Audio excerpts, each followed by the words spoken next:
Bueno, hermanos, en este día quiero compartir con ustedes un tema que es distinto, es complementario, pero distinto a la doctrina o al atributo de la omnisciencia de Dios. Pertenece al mismo tema del conocimiento de Dios, pero es diferente. Este día no voy a hablar específicamente de la omnisciencia de Dios, sino que de un aspecto importante, que es la omnisciencia de Dios respecto al futuro. Esta noche quiero compartir con ustedes, hacer una introducción a la doctrina del preconocimiento de Dios. La omnisciencia de Dios, como lo hemos visto ya en una enseñanza pasada, que en nuestro caso, considerando el tiempo de hoy, fue hace 2 días atrás. La omnisciencia de Dios, hermanos, nos enseña que el conocimiento de Dios es eterno, es exhaustivo, sobre todo lo que es posible para Dios realizar y sobre todo lo real, es decir, aquello que Dios decidió realizar. Este conocimiento que es eterno y exhaustivo también es sobre todo aquello que estaba antes del tiempo, durante el tiempo y va a estar después del tiempo. Por lo tanto, podemos decir de que Dios conoce el pasado, el presente y el futuro de las cosas que Él mismo ha creado. A eso se le llama omnisciencia, a ese conocimiento eterno, infinito que Dios posee sobre todas las cosas. Sin embargo, cuando nosotros hablamos de la omnisciencia de Dios en cuanto al pasado, nosotros observamos que hay muchos versículos en la Biblia que nos habla acerca de eso, ¿verdad? Que Dios recuerda todo, absolutamente todo, lo que dentro del tiempo ha sucedido.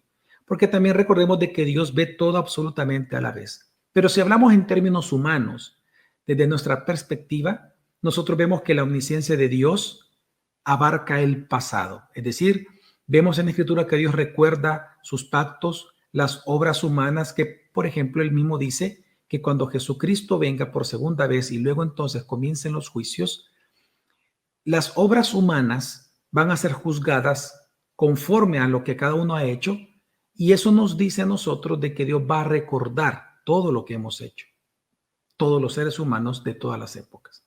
Así que hay mucha evidencia sobre la omnisciencia de Dios respecto al pasado, pero también la omnisciencia de Dios respecto al presente. Tenemos también mucha evidencia en la Escritura. Solo por mencionar un solo versículo, porque no es el tema de esta noche, dice el Salmo 139, versículo 1 al 4, lo siguiente: Oh Señor, tú me has escudriñado y conocido. Tú conoces mi sentarme y mi levantarme. Desde lejos comprendes mis pensamientos. Tú escudriñas mi senda y mi descanso, y conoces bien todos mis caminos. Aún antes de que haya palabra en mi boca, he aquí, oh Señor, tú ya la sabes toda. Es decir, el salmista está exaltando la omnisciencia de Dios respecto al presente. Todo el tiempo Dios está observándonos y todo el tiempo Dios conoce. Pero en tercer lugar, la omnisciencia de Dios en cuanto al futuro, hermanos, a eso se le llama o le llamamos la presciencia de Dios o preconocimiento de Dios. Recordemos que la palabra ciencia significa conocimiento. Así que la omnisciencia de Dios respecto a las cosas futuras se le llama preconocimiento de Dios. Un versículo importantísimo en todo esto es Isaías 46, versículo 9 al 10, cuando dice: acordaos de las cosas anteriores ya pasadas, porque yo soy Dios y no hay otro. Yo soy Dios y no hay ninguno como yo, que declaro el fin desde el principio y desde la antigüedad lo que no ha sido hecho. Yo digo, mi propósito será establecido y todo lo que quiero realizaré. En este excelentísimo texto de Isaías encontramos de que Dios mismo está diciendo que Él es incomparable porque Él tiene un preconocimiento, una presciencia, es decir, Él es omnisciente respecto a todas las cosas futuras, tanto que Él mismo puede declarar desde el principio las cosas que ni siquiera han sido hechas. Por lo tanto, comprendiendo que en la Biblia hay mucha evidencia con respecto a la presciencia de Dios, este día, en este estudio bíblico, yo quiero hacer una introducción a la doctrina mediante 4 puntos. En el primer punto yo quiero desarrollar la definición de la doctrina del preconocimiento. En segundo lugar, voy a hablar luego las objeciones teológicas más comunes que hay en contra del preconocimiento de Dios. Luego quiero hablar acerca de las evidencias bíblicas del preconocimiento de Dios y por último las aplicaciones doxológicas o de adoración a la Iglesia de Jesucristo respecto, una vez nosotros conocemos esta grandiosa doctrina. ¿Cómo Dios conoce el futuro? ¿Cómo Dios conoce el futuro? Veamos, para responder a esta pregunta que todavía no la quiero responder directamente, entremos al primer gran punto, que es hablar de la doctrina del preconocimiento de Dios. Una de las preguntas importantes que tenemos que hacer nosotros es ¿cómo Dios conoce el futuro? Para poder responder esa pregunta, hay dos aspectos del conocimiento de Dios que tenemos que comprender y a la vez tenemos que comprender cómo Dios conoce. Es decir, dos aspectos de su conocimiento y cómo Dios conoce. Entendiendo estas dos cosas, podemos entonces responder claramente cómo es que Dios sabe el futuro.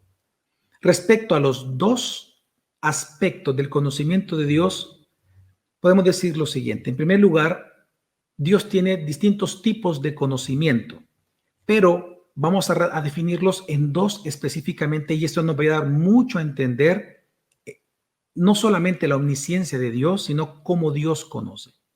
Dios tiene dos tipos de conocimientos. El primero, en teologías se ha hablado por muchos años y los reformadores lo hablaron acerca del conocimiento necesario de Dios. Teólogos más modernos le llaman el conocimiento natural de Dios. Pero yo prefiero el que la mayoría de personas lo llama así y es el conocimiento necesario de Dios. ¿Cuál es este conocimiento? El conocimiento necesario de Dios es el conocimiento que Dios tiene acerca de sí mismo y de su gloria. Es un conocimiento consciente. Es un conocimiento acerca de sí mismo y de su gloria. Pero es un conocimiento, por lo tanto, de todas las cosas posibles para Dios hacer y sus resultados, pero también de lo que por voluntad propia, de eso, de todas las posibilidades que Dios puede hacer, también Dios conoce aquello que por voluntad propia Él escogió obrar y por lo tanto Él decretó. A todo eso se le llama el conocimiento necesario de Dios. Claro, porque si es Dios, es necesario que Él conozca todo lo posible que Él puede crear, aunque no lo vaya a crear, todo lo que Él puede hacer, aunque no lo vaya a realizar.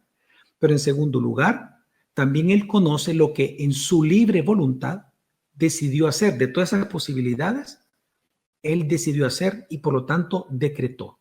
Él conoce sus decretos. Él conoce el consejo de su voluntad. Él conoce todas las posibilidades y todo lo que iba a ser real. A todo eso se le llama el conocimiento necesario de Dios. Pero en segundo lugar está el conocimiento libre de Dios. El conocimiento libre es el conocimiento exhaustivo, detallado, que Dios tiene de todas las cosas que Él decidió libremente y voluntariamente crear en base o basado en sus decretos. Por lo tanto, Él conoce, se llama conocimiento libre, porque es el conocimiento de las cosas que Él libremente decidió crear en base a sus decretos, incluso aquello que Él no quiso crear. También Él conoce exhaustivamente todo eso, todas las posibilidades que incluso Él no quiso crear. Pero también este conocimiento libre de Dios incluye también de cómo Él decidió relacionarse con su creación. Así que voy a resumir esto así. El conocimiento libre de Dios es el conocimiento que Dios tiene de las cosas que Él ya decidió en su voluntad eterna crear en su momento. Por lo tanto, Él conoce exhaustivamente todo acerca de su creación. Él conoce la composición de un átomo, sea que nosotros entendamos el átomo o no lo entendamos, y que haya partes infinitamente pequeñas que contiene, que no las conocemos, Dios sí las conoce. Dios conoce cada cosa que Él iba a crear exhaustivamente. Y eso se llama conocimiento libre porque Él libremente escogió crear eso de entre todas las posibilidades que Él tenía, de las cosas que Él podía hacer. Pero este conocimiento también se basa en su voluntad, pero también es un conocimiento acerca de todo lo que Dios decidió, cómo Él se iba a relacionar con su creación. Así que Él conoce absolutamente todos sus decretos de cómo Él se iba a relacionar con el ser humano y en general con la creación. Así que estos dos conocimientos, en un orden lógico, los podemos describir así, como usted lo va a ver en pantalla. En primer lugar, en un orden lógico, en primer lugar está el conocimiento necesario de Dios. Dios conoce todo lo posible, pero Él decide crear. Él decidió de todo lo posible hacer algo específico. Es decir, que del conocimiento necesario son establecidos los decretos por voluntad de Dios libre y soberana. A estos decretos de la voluntad de Dios es que nosotros le llamamos los propósitos de Dios o el propósito de Dios. Una vez Dios establece sus propósitos, entonces aquí vemos el conocimiento libre de Dios. Dios conoce todas las cosas de la creación porque Él decretó dicha creación. Por lo tanto, conoce las cosas que Él mismo iba a crear. Es un conocimiento libre. Así que el orden lógico es este. El decreto de Dios o los propósitos de Dios vienen del conocimiento necesario. Pero luego de que Dios decreta, por lo tanto, Él conoce lo que Él decidió crear o decretar. Eso se le llama el conocimiento libre de Dios. Recuerde, hermanos, este es un orden lógico. Todo es eterno, pero estamos tratando de especificarlo para poder responder la pregunta, ¿cómo es que Dios sabe el futuro? Ahora bien, estos son los dos tipos de conocimiento que le mencioné, pero también a la par de esto, tenemos que entender la forma en que Dios conoce, la forma de conocer de Dios.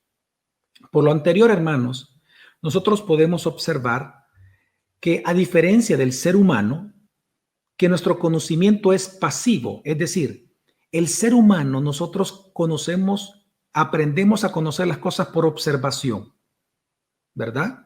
Cuando las cosas suceden o cuando algo se nos entrega que no conocíamos, lo conocemos. Por ejemplo, un niño, escucha hablar de un iPad o de una computadora y él pregunta, ¿qué es eso? Él no se puede imaginar algo que no ha visto. ¿Cómo él conoce la computadora? Bueno, él la conoce cuando la ve, por observación. Los seres humanos conocemos las cosas por nuestros sentidos. Somos seres sensoriales. Pero luego nosotros ocupamos la razón para tratar de comprender lo que conocemos. Comprender y conocer no es lo mismo. Podemos conocer algo, pero no lo comprendemos. Entonces comenzamos a ver los aspectos técnicos de una computadora, para qué es una tecla, cómo se enciende, qué es un programa, etcétera, etcétera. Y ya comprendemos el objeto que habíamos conocido. Así es como el ser humano conoce. Hermanos, Dios no conoce así. Porque el ser humano es pasivo, es decir, él necesita recibir las cosas para conocerlas. Con Dios no es así. Hermanos, el conocimiento de Dios es un acto puro de Él mismo. ¿A qué nos referimos? El conocimiento de Dios no es una información que Dios adquiere o que Dios adquirió. El conocimiento de Dios es un conocimiento inmediato, inherente, intuitivo acerca de sí mismo, de lo que Él pudo obrar, podría obrar, quiso obrar, no quiso obrar, hace y no hace. Dios todo lo conoce de golpe. Por eso es que nosotros no podemos pensar de que Dios razona como el hombre razona. Porque el razonamiento es la hilvanación de conceptos e ideas para nosotros entender algo que estamos conociendo de frente a nosotros. Dios no es así. Dios no razona igual que el ser humano. Porque si Dios razonara como el ser humano, significa que Él no comprende las cosas y que, por lo tanto, Él poco a poco va comprendiendo su creación. Y no es así. Por eso es que decimos nosotros que el conocimiento de Dios es esencial. ¿Por qué? Dios conoce las cosas porque Él mismo se las imaginó, Él mismo las deseó, decretos, el consejo de su voluntad, Él mismo las deseó y por lo tanto Él mismo providencialmente las ejecuta. Él conoce desde el deseo de Él. Él conoce. El conocimiento de Dios no es información que Él adquiere.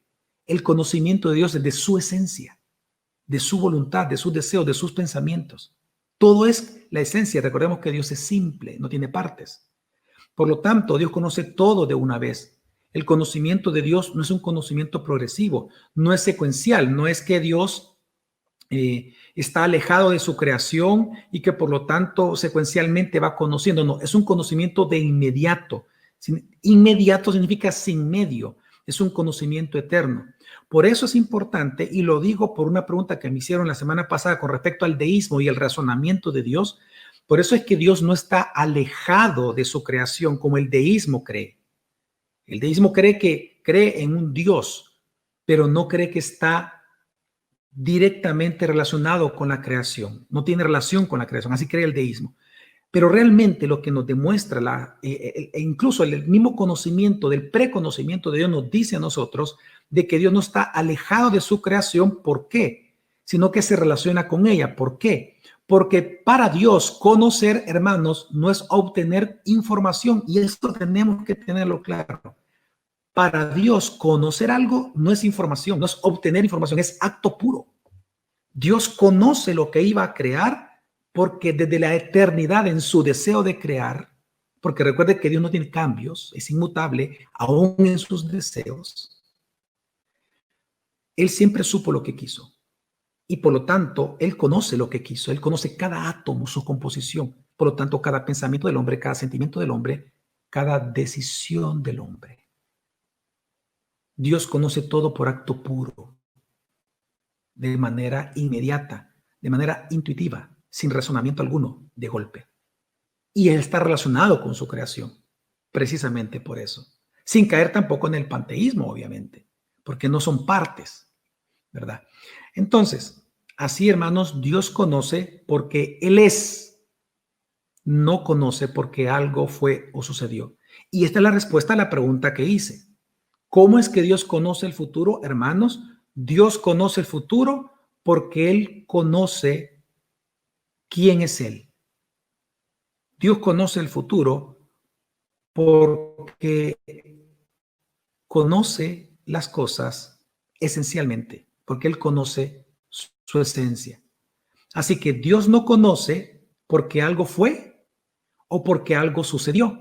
Porque una vez más, entonces estamos definiendo el conocimiento de Dios como que fuera un conocimiento humano, un conocimiento pasivo, en donde Dios tiene que esperar que el hombre haga algo para conocer. Ah, ok, ya vi que Javier hizo tal cosa. Ah, ok, perfecto, ya. Gracias, qué bueno.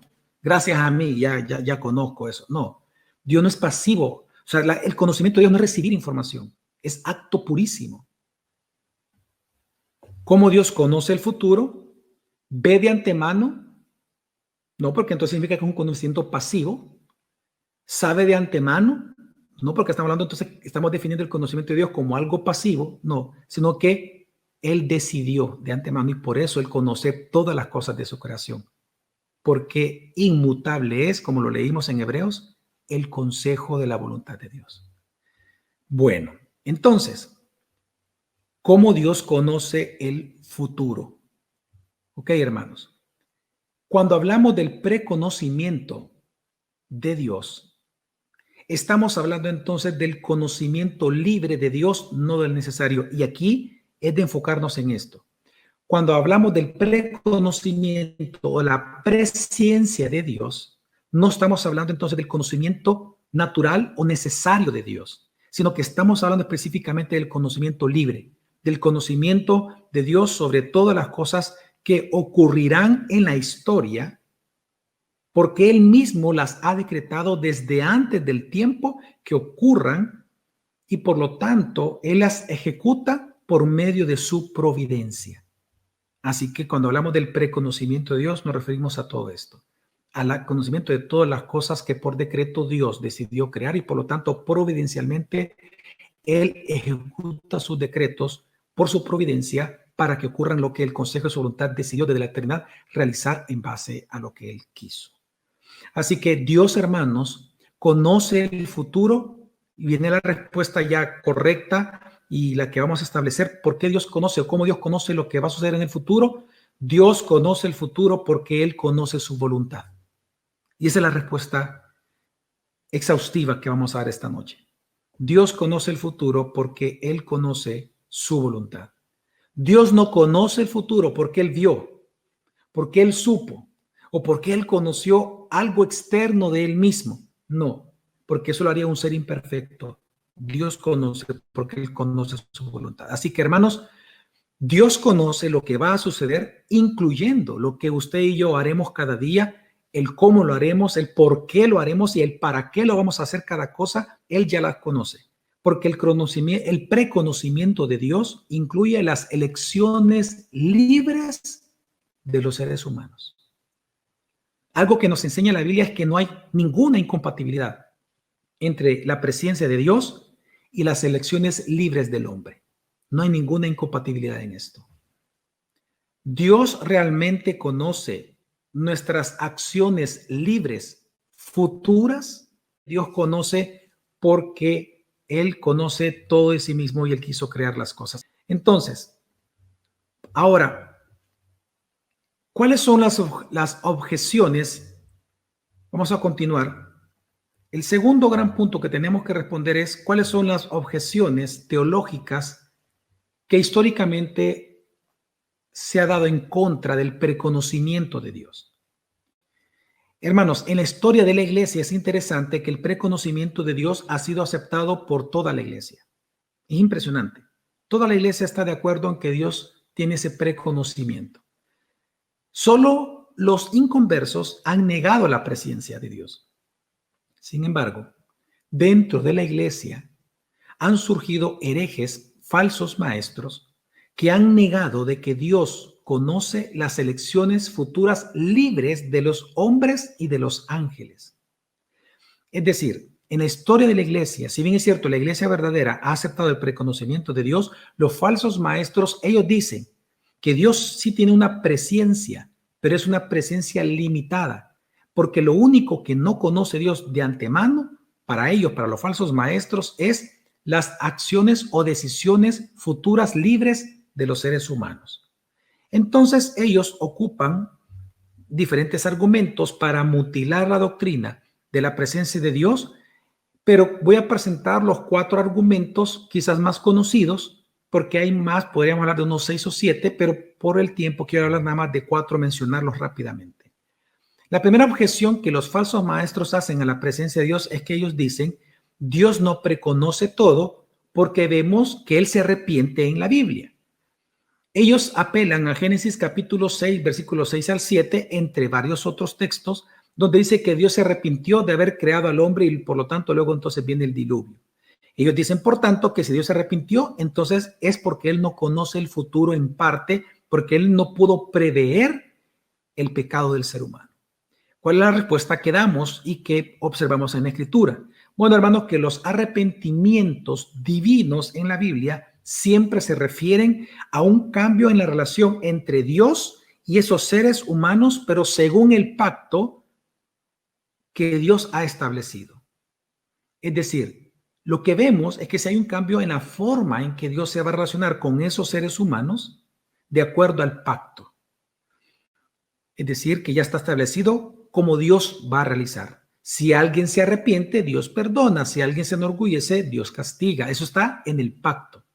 Entonces, no es que Dios cambie sus planes, no es que Dios cambie su voluntad, sino lo que vemos es un cambio en la relación, pero porque ya previamente estaba establecido en el pacto esa relación que Dios iba a tomar. Así que es muy simple entender esto, pero también vemos un lenguaje antropomórfico que es analógico para que nosotros podamos entender esta relación de Dios. Y por lo tanto es muy común en la Biblia estos lenguajes analógicos. De hecho, la Biblia fue escrita de manera analógica, o sea, es decir, el lenguaje como tal.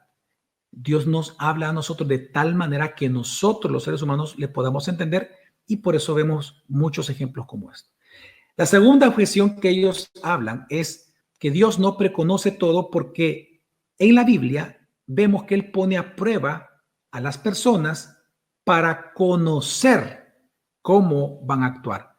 El caso que ellos más mencionan en este punto es el caso de Abraham con Isaac, en donde después de que Abraham iba a sacrificar a su hijo y levanta el cuchillo, según la escritura, vino el ángel en Génesis capítulo 22, versículo 12, y le dijo: detente, Abraham, porque ahora sé que temes a Dios. Ahora sé que temes a Dios. Entonces, para ellos, esa frase, ahora sé, lo que está diciendo, como ahí estaba hablando el ángel de Jehová en nombre de Dios, como que es Dios, entonces lo que ellos dicen es que ese ahora sé significa que antes de ese evento Dios no sabía eso de Abraham. Ahora, la respuesta es muy simple. Ellos obvian el capítulo 15 de Génesis, en donde Dios ya dice acerca de Abraham que él ya conocía la fe de Abraham, tanto que incluso dice que su fe le fue contada por justicia. Eso está en Génesis capítulo 15. Por lo tanto, al capítulo 15, Abraham ya era justo, ya era creyente, ya era salvo. Entonces, ¿cómo entender las pruebas divinas? Porque lo que vemos en Abraham con Isaac es una prueba de Dios. Entonces, ¿cómo los creyentes debemos de entender las pruebas divinas y por qué Dios las ejecuta para nosotros o las establece para nosotros? Bueno, la respuesta es muy clara en la Escritura. La Biblia nos dice a nosotros en Primera de Pedro capítulo 1, versículo 7, en Santiago capítulo 1, en todo el libro de Job, de que Dios prueba a los creyentes para confirmar la autenticidad de su fe y para madurar dicha fe, para madurar al creyente. Por lo tanto, esta frase del ángel que dice, ahora sé que temes a Dios, no expresa un nuevo conocimiento que Dios adquirió en ese momento, sino que este ahora sé es una palabra de aprobación y de placer que Dios tuvo en Abraham, quien él ya era salvo, ya había sido justificado a través de la fe, por medio de la fe, ¿ok? Por gracia de Dios. La tercera objeción que nosotros encontramos en algunos herejes es que ellos dicen que Dios no preconoce todo porque vemos que Él se desilusiona en la Biblia con algunas personas a causa de su pecado. Entonces dicen, como Dios se desilusiona, significa de que Él se ilusionó, es decir, que Él no podía prever el pecado del ser humano. Ellos se refieren específicamente a Isaías capítulo 5, en donde vemos la parábola de la viña. La parábola de la viña en Isaías es donde vemos que Dios asume que Él es el agricultor y que Él plantó una viña en donde Él dice que Él buscaba buenos frutos, Él buscaba, pero no los encontró. Y por lo tanto la tiene que desarraigar. Entonces, cuando ellos dicen que en la Escritura Dios buscaba buenos frutos, pero no los encontró, para ellos esa es una muestra fehaciente de que Dios no puede prever lo que el hombre va a hacer libremente. Ahora, ¿cuál es la respuesta a esto? Una de las cosas más preocupantes de esta interpretación es que ellos obvian que es una parábola. Al ser una parábola, no podemos humanizar a Dios. Entendamos que cuando Dios se presenta como un agricultor, simplemente es una parábola. No podemos humanizar a Dios porque si lo humanizamos, es ir en contra de su simplicidad y espiritualidad que ya hemos hablado en estos estudios. Entonces, ¿qué es lo que nosotros vemos en el Nuevo Testamento? Que vemos que esta palabra aparece, sí. Entonces, si nosotros humanizamos a Dios solo porque Él dice que Él buscó fruto y no lo encontró, como aduciendo que Él no conocía y no puede prever las cosas, entonces en el Nuevo Testamento podemos decir lo mismo de Jesús, en donde Él dice que el buen pastor busca a la oveja perdida. Entonces significaría que Jesús no sabe dónde están, si ocupamos esta misma frase. Entonces, tenemos que entender, hermanos, que en Deuteronomio 31 se nos dice que incluso Dios ya había anunciado que Israel iba a apostatar. Así que lo que vemos nosotros, la apostasía que anuncia Isaías en el capítulo 6, es algo que Dios ya había incluso profetizado, previsto, preconocido y anunciado desde Deuteronomio capítulo 31. Así que es muy fácil refutar esto. Pero también una cuarta objeción que encontramos en la historia es que ellos dicen Dios no preconoce todo porque Dios muestra incertidumbre sobre el futuro. Y ellos apelan a ciertas frases que suenan interesantes, como por ejemplo, en la Biblia nosotros encontramos ciertas fórmulas que dice, si no te dicen esto, o si hacen esto, va a suceder X cosa, pero si no lo hacen, sucederá Y cosa. Les quiero dar un ejemplo a qué se refieren ellos. En Jeremías 26:3 dice que si escuchan al profeta, dice, tal vez escuchen y cada uno se vuelva de su mal camino y yo me arrepienta del mal que pienso hacerles a causa de la maldad de sus obras. Aquí encontramos dos palabras. Una ya la respondimos, el arrepentimiento de Dios en la Biblia. Aquí está la frase que Dios se arrepiente, dice. Pero la frase que quiero tratar en este punto es la frase tal vez ellos escuchen. Este tipo de fórmulas, que si no sucede esto, va a suceder lo otro, pero sucede esto, va a suceder Y. Este tipo de fórmulas es muy común en la Biblia.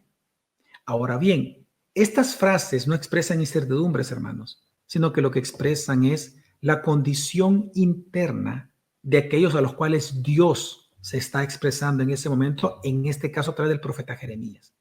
Cuando dice tal vez escuchen, no está hablando de que Dios no sabe lo que va a suceder, o que Dios no tiene control de las cosas, o que Dios no concurre con la voluntad humana.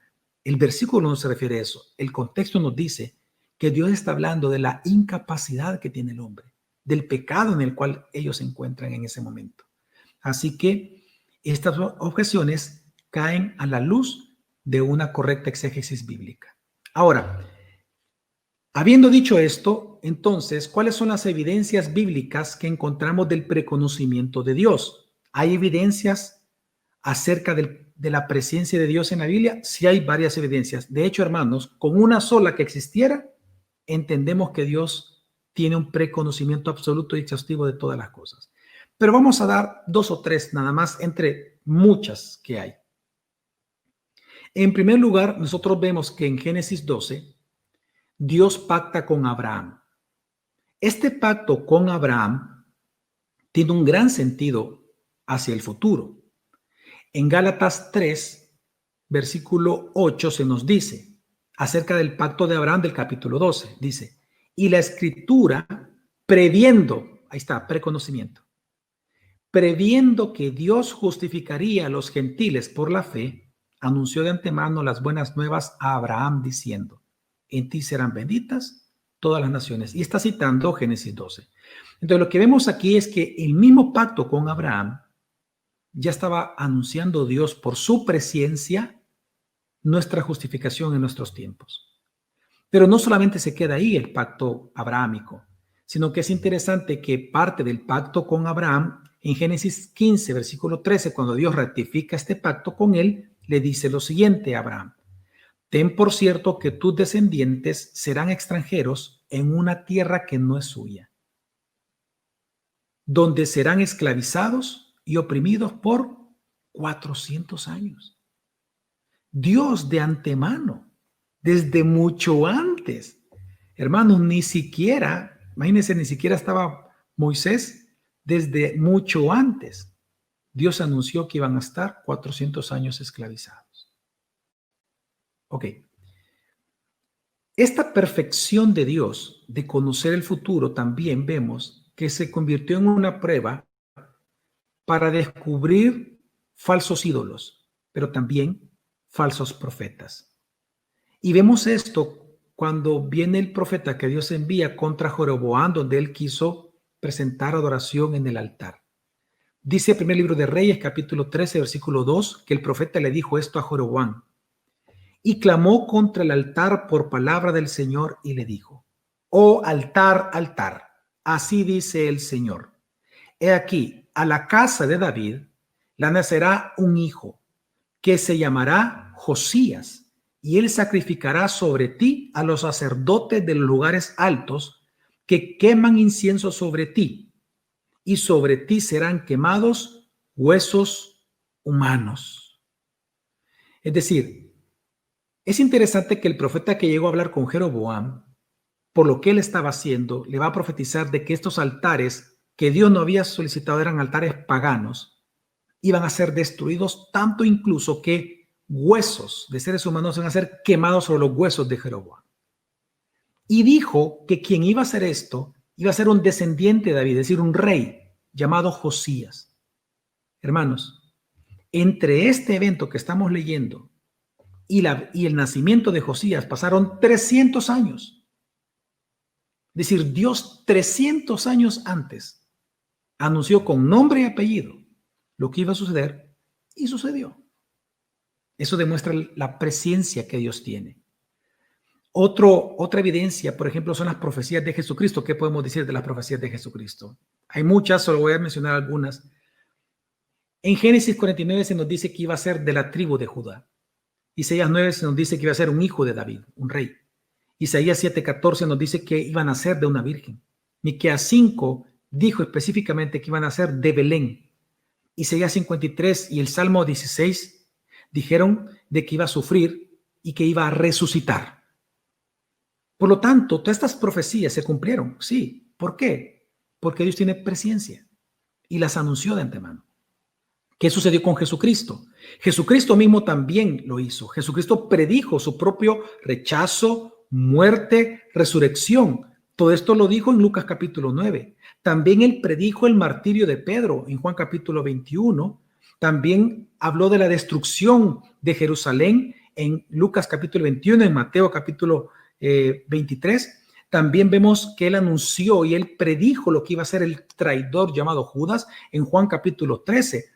Y es interesante que cuando él habla acerca del traidor de Judas, en el mismo Juan capítulo 13, él dice Jesús por qué es que él profetizó eso, porque él les anunció a ellos que había un traidor y que lo iba a traicionar de cierta manera. En el versículo 19, Jesús dice por qué él hablaba en profecías.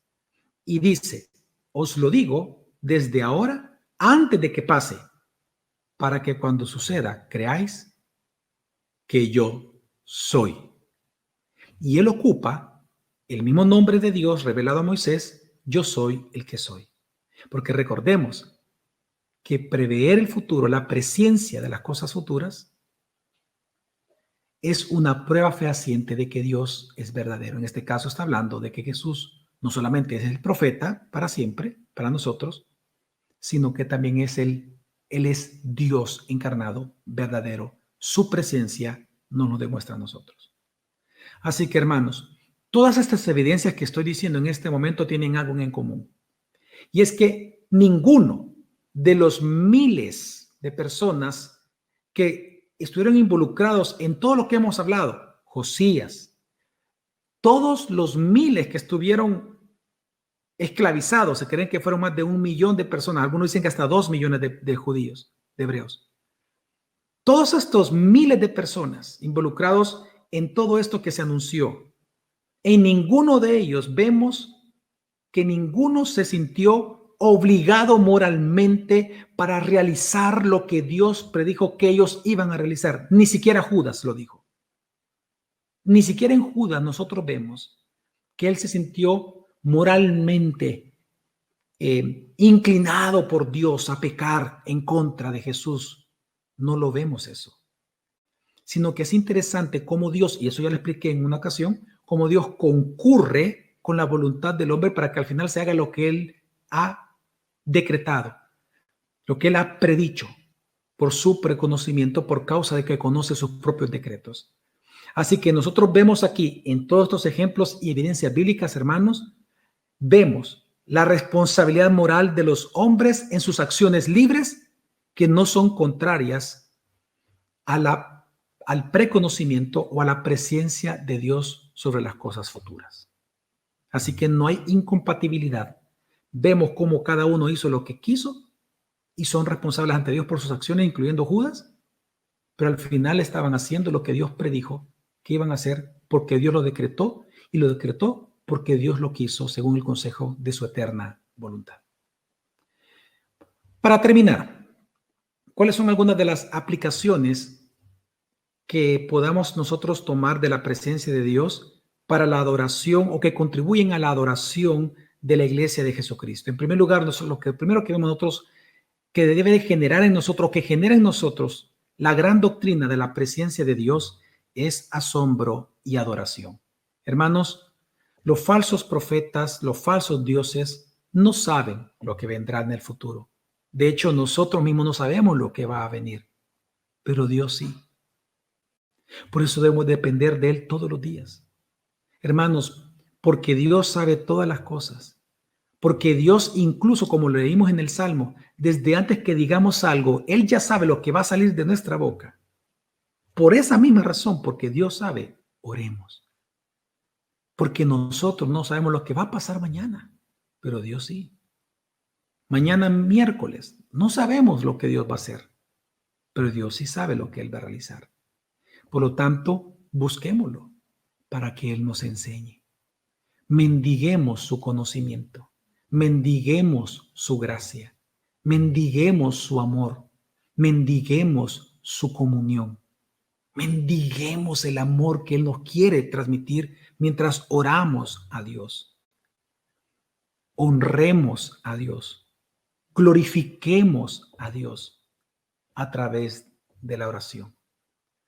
En segundo lugar, la segunda aplicación que yo encuentro es humildad y temor, precisamente porque no sabemos lo que va a suceder mañana, pero Dios sí. Entonces, así como dice Santiago capítulo 4, de versículo 14 y 15, digamos cada día, hermanos, si Dios quiere, mañana haremos esto o aquello. Si Dios quiere, viviremos. Si Dios quiere, mañana haremos esto. En una semana se va a reabrir ciertas cosas de la economía en nuestro país. En un mes estamos planificando una iglesia, por ejemplo, en tal fecha aquí, si Dios quiere. Porque Dios conoce el futuro. Y por último, ¿qué nos da o qué aporta la presencia de Dios a nuestra adoración a Dios? Es esperanza en que, hermanos, Dios va a cumplir cada una de sus promesas. Va a haber un día en el cual Dios vendrá a juzgar y va a vindicar nuestra fe. Hoy en el discipulado que tenía con mi hijo Gabriel, hablábamos acerca de la omnisciencia de Dios y hablábamos de esta vindicación que Dios va a hacer. Nosotros no podemos tomar venganza de nuestros enemigos, pero Dios un día, Él va a vengar, que es el objetivo que vemos nosotros en el canto de Ana, en este hermoso himno, en el Magnificat que encontramos en el Antiguo Testamento, de cómo Dios da un hijo a Ana para salvarla, y luego entonces con eso se ve una profecía, porque ahí mismo está, acerca de que a María también se le dio un hijo que vendría a ser el Salvador de todos nosotros, el Salvador. Y nosotros vemos que la historia de redención así va a terminar. Los que hoy son los ganadores temporales, los malacates, los astutos, los buzos, ¿verdad? Los pícaros y corruptos, que hoy se celebran ellos de que tienen el poder y tienen muchas cosas, que ellos son los ganadores temporales, ellos van a ser los perdedores eternos. Pero cuando Cristo venga también por segunda vez y vengan los juicios, nosotros, los que para el mundo somos los perdedores, los que procuramos la justicia y la integridad, los que somos perdedores temporales, vendremos a ser los vencedores eternos, como dice también Apocalipsis. Así que, hermanos, la presencia de Dios nos da esperanza de que Dios va a cumplir sus promesas. Así que, hermanos, espero que sirva este estudio bíblico y en este momento que hemos concluido vamos a orar. Señor, en esta noche queremos darte gracias por tu amor, por tu enseñanza. Te pedimos que no solamente seamos oidores, sino hacedores de la misma. En el nombre de Jesús oramos. Amén. Bueno, vamos a las preguntas. Preguntas. Ok, dice, en Génesis 6, 1 al 2 dice, pareciera que a Dios le tomó por sorpresa esta situación y por ende la solución fue el diluvio. Bueno, ya respondí esa tu pregunta. Recuerda que fue una de las objeciones que respondí, en donde hablamos de que Dios ocupa un lenguaje, en primer lugar, analógico para que nosotros lo entendamos, pero no es que Dios le tomó por sorpresa, sino que lo que está hablando él, si tú te das cuenta, si hacemos exégesis de ese texto, ¿qué nos enseña este texto? Las consecuencias del pecado del hombre, las consecuencias, lo que Dios estableció que iba a suceder. Entonces, las expresiones que vemos ahí, como de arrepentimiento de Dios, lo que nos dicen es cómo Dios cambia su relación y su obra con el ser humano, pero de acuerdo al pacto que previamente Él ya estableció. Un ejemplo es en estos tiempos. Dios dice, fíjate bien, Dios dice, todo aquel que crea en el mensaje del Evangelio y se arrepienta por lo tanto sus pecados, será perdonado, será salvo. Y el que no crea, no será salvo. Significa entonces que el que no crea o cuando alguien cree, eso toma por sorpresa a Dios, significa que Dios está esperando que la persona esté tomando la decisión por sí misma. No. De hecho, Él ya tiene sus elegidos y lo entendemos en la Escritura, Romanos 8, ¿no? A los que conoció, y aquí estamos hablando del conocimiento, a los que conoció, ahí habla de un conocimiento no de información, una vez más, sino que es un conocimiento de eterno.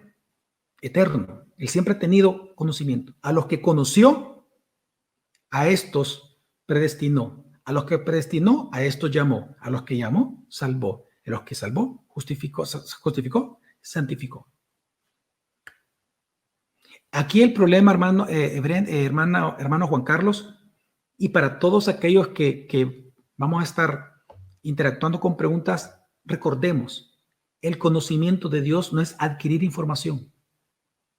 El conocimiento de Dios nos referimos a todo lo que Dios conoce esencialmente de sí mismo.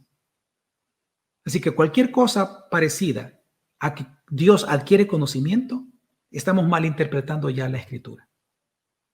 No es que Dios adquiera conocimiento. Dios no aprende nunca nada nuevo. Él conoce de golpe. Se llama exhaustivo, inmediato, intuitivo, un conocimiento esencial. Brenda, Mateo 7:7 dice, su palabra dice, pide y se os dará, buscad y hallaréis, y al que llama se le abrirá, porque todo aquel que pide recibe. ¿Qué nos quiere enseñar el Señor en las Escrituras tomando como base que Dios ya diseñó nuestro futuro? Excelente pregunta, porque la pregunta me permite a mí dar una respuesta devocional. Lo que Dios busca es nuestra adoración, Brenda. Nosotros no le pedimos a Dios por algo que Él no conoce que nosotros necesitamos. No le oramos para darle información a Dios de algo que Él no conoce ya esencialmente por sí mismo. Oramos para adorarlo. La oración es adoración a Dios. Oramos para nosotros mostrar nuestra dependencia de Él. Por eso hablo de mendigar. Nosotros mendigamos a Dios las cosas porque necesitamos de Él. ¿Te acuerdas tú, Brenda, de cuando estaban Marta y María y que Marta estaba afanada y Jesús le dice, Marta, Marta, afanada y turbada estás? Y luego le dice, mira a María, tu hermana. Ella ha escogido la mejor parte, la cual nunca le será quitada. ¿Qué estaba haciendo ella? Escuchando a Dios. ¿Qué hacemos cuando oramos? Escuchamos también a Dios, porque oramos conforme a la palabra y con la palabra. Por lo tanto, lo que nosotros vemos, Brenda, es que oramos a Dios. Sí, obviamente le pedimos cosas que necesitamos, pero la oración principalmente es para adorarlo, porque Él es la mejor parte. Él es el objeto de mayor bien que existe. Entonces nosotros, cuando Él nos dice que hemos de pedirle, que busquemos, que vamos a hallar, lo que estamos viendo aquí es la gran bondad y la gran misericordia de Dios, de cómo Él nos quiere bendecir con cosas que ni siquiera antes merecíamos. Pero hoy por ser sus hijos tenemos esa prerrogativa de pedirle al Señor. Sebastián, pastor, si Dios conocía el futuro, ¿cómo explicar que Él permitió que Adán y Eva pecaran y cómo permitió la rebelión en el cielo? ¿Cómo explicar la presciencia? Una vez más, Sebastián, hay que separar aquí. La presciencia no es que Dios adquiere información, no es que Dios estaba en un escaparate viendo a Adán y a Eva y que dijo, ¡oh! No, hombre, este pecó. O sea, no es que Dios aprendió algo, no. Tenemos que entender que el plan redentor es un decreto eterno. Y si recordamos la enseñanza de que Dios es inmutable, significa de que Dios siempre quiso crear lo que creó y Él quiso establecer un plan de redención. El pecado, como tal, Dios no obra la maldad. En Él no hay sombra de variación. Es responsabilidad del hombre. Así como fue responsabilidad de Satanás y de los ángeles. Por lo tanto, fueron castigados y van a ser luego castigados en el futuro también, recordemos. ¿Qué significa el castigo? Que hay responsabilidad. Dios no es responsable por la maldad, sin embargo, Él decretó el plan. Y es interesante porque incluso en Primera de Pedro se nos dice de que de antemano, el Cordero, Jesús, estaba preparado como el Cordero inmolado, desde antes de la fundación del mundo. ¿Qué significa? Que si Jesús ya estaba preparado como el Cordero, es porque desde antes de crear cualquier cosa, Dios ya sabía que Adán y Eva iban a pecar. Así que de antemano ya proveyó de la solución al mismo. Ahora, ¿por qué Dios hizo eso o por qué Dios quiso eso? Ya no lo podemos responder. Ya sería especulación. Y la teología especulativa genera herejías. Así que ya no podemos continuar a partir de ese punto.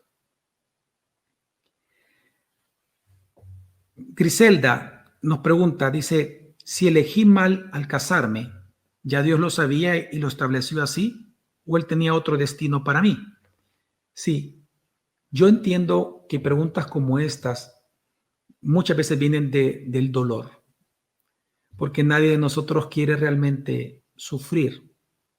Y cuando viene el sufrimiento es cuando las preguntas teológicas más profundas las hacemos.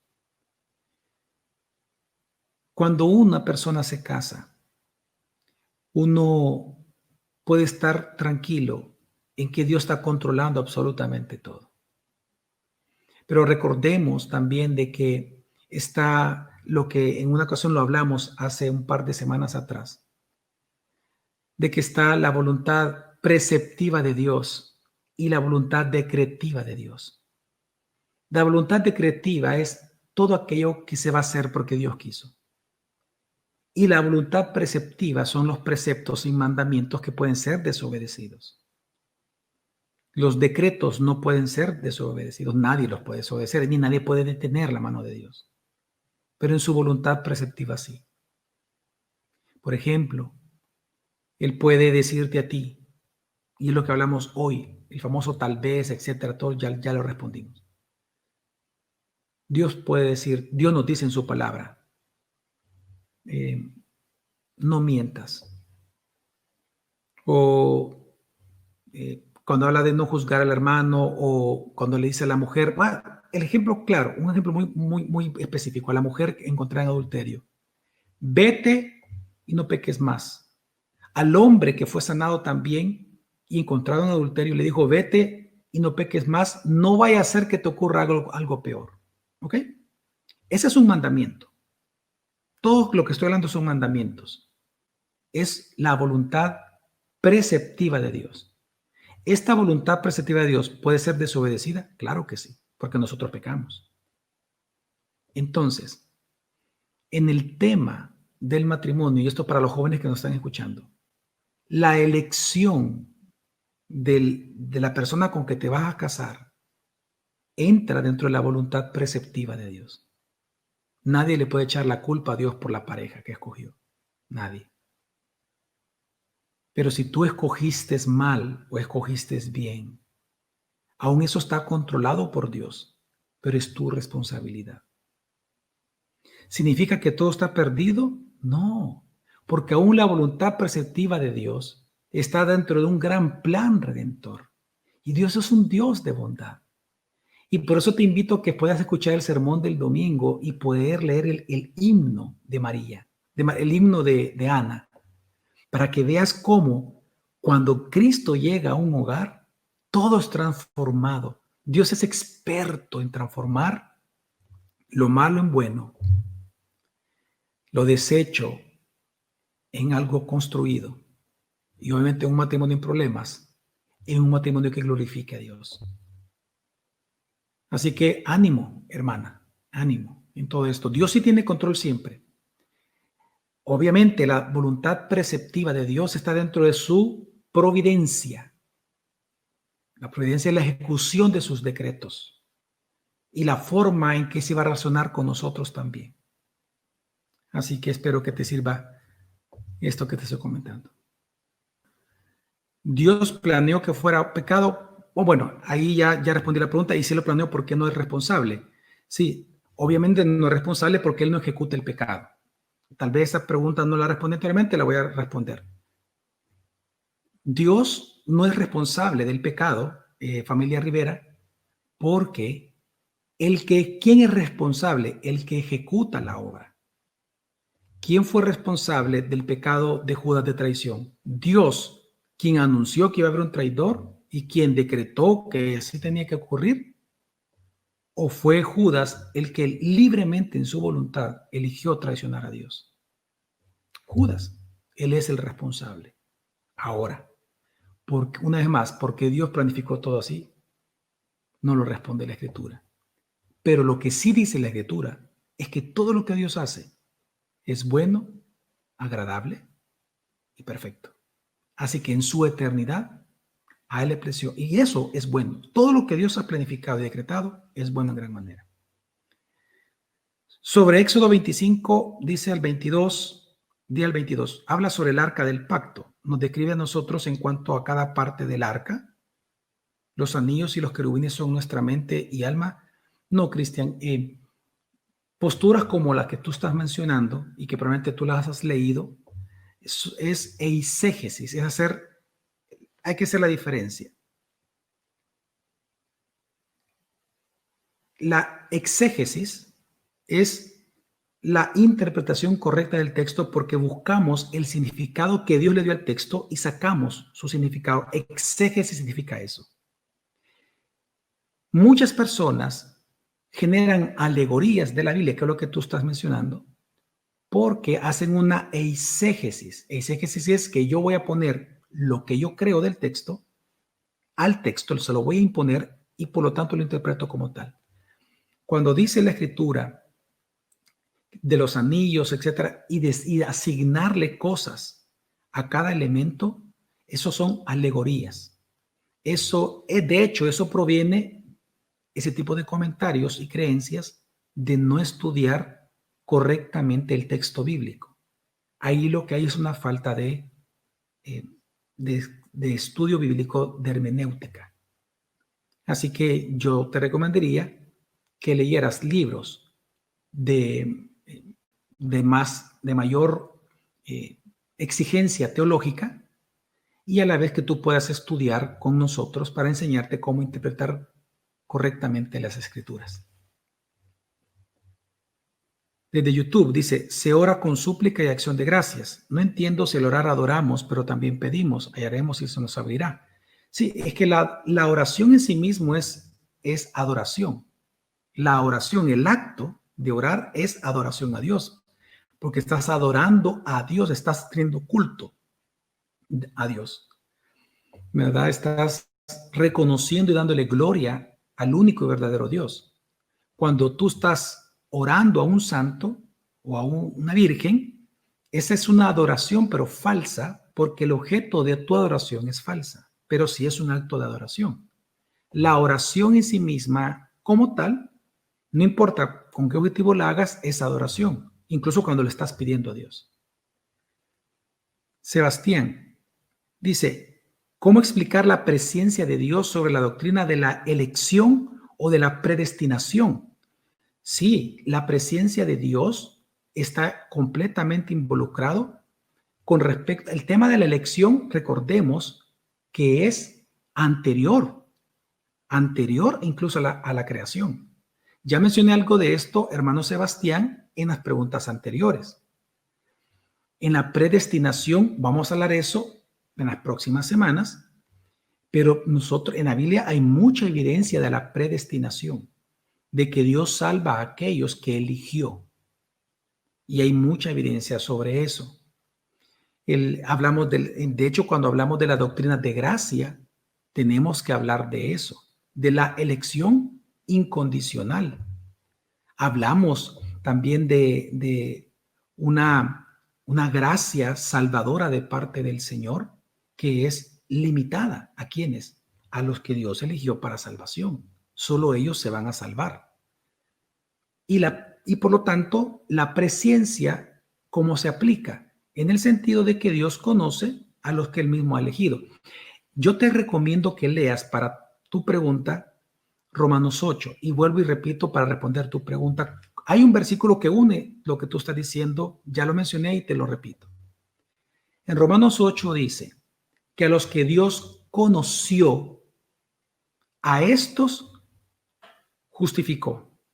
A los que Dios conoció de antemano, a estos Dios predestinó, dice. Ok, voy a quedarme con la palabra conocer.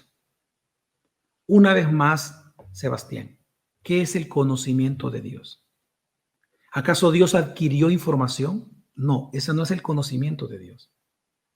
El conocimiento de Dios es esencial. No es que Dios conoce porque vio hacia el futuro. Ya sé que Javier iba a querer, por eso lo voy a elegir.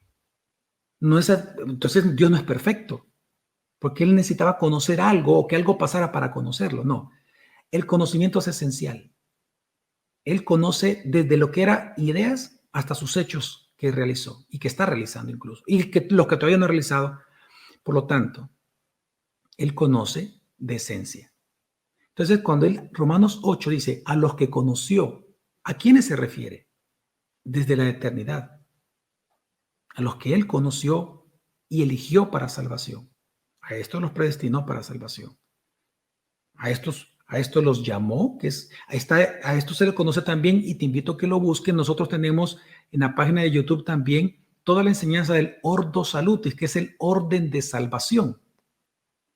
¿Cómo es que, cómo se da este orden lógico? No es un orden cronológico, sino un orden lógico de cómo nosotros fuimos salvados. Y parte de ese Ordo Salutis o orden de salvación es que a los que Dios ha predestinado, hubo un día en el cual Dios los llamó a salvación. Ese día, por eso se llama gracia irresistible. No pudimos resistirnos. Antes de esos días nosotros resistíamos activamente al evangelio y a creer, pero ese día de salvación, la gracia fue irresistible, nos lleva a no resistirnos al llamamiento de Jesucristo por medio del evangelio que nos estaba predicando.